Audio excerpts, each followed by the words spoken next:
Hi there. I'm Laura, and I'm the curator for A Minute on the Mic. I've crowdsourced a question on Twitter, and our guest today had 60 seconds to answer that question in a recorded response. Our question for this round is, how do you make time for learning new things? Here's what they had to say. Hi, this is Paul, developer advocate for VMware. The question, how do I go about learning new things? So I feel like I tend to rely on project documentation and blog posts. I don't learn too well from videos, so I don't tend to head towards YouTube or anything like that. And then, of course, I just like to do things, and I like to frame doing that thing in something I already know. So if it's a new piece of software, if I want to learn, say, how to run Discourse as a forum, I would learn it by installing it on Kubernetes and maybe writing a Helm chart for it. Instead of learn it that like a roundabout way by framing it with something I already know, so that I don't feel lost right away. Hi, I'm Dawn Parsik, a developer advocate at LaunchDarkly. As a former teacher, I find learning incredibly important. Every night at dinner, we share what's one thing that we learned during the day. And I realized that my son wasn't going to answer that unless I could also answer that question. So I make it a point to think every day about what is it that I'm learning.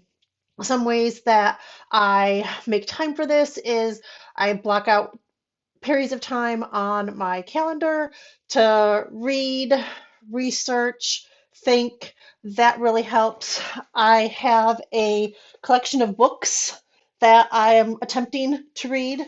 Not all at the same time, but every time I see a book that I think, oh, that looks interesting, or somebody mentions it to me, I add it to Goodreads and I go and try to learn. Thank you.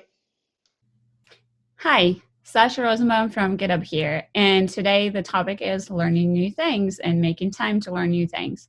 It's hard to summarize this topic in just 1 minute, but my strategy has been to learn things on the go.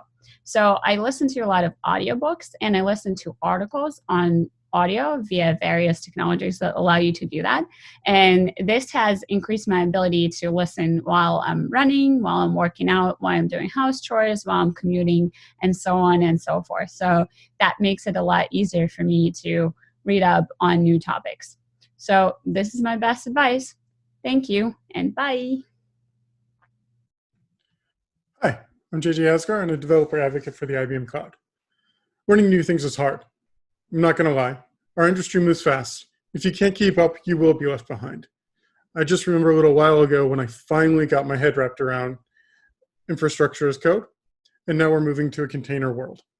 A couple years is no longer just a couple years, it's a couple generations. I've learned to find new excuses in my daily life to learn.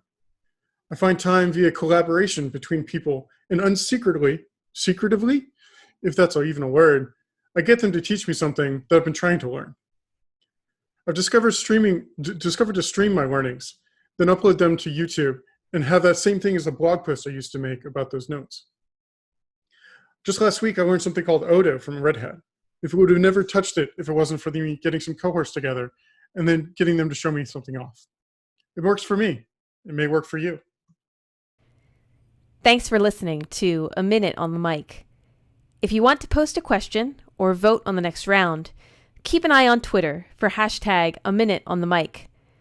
You can also view the archives at aminuteonthemic.com. Before you go, remember, you've got questions, they've got answers. Take care, everybody.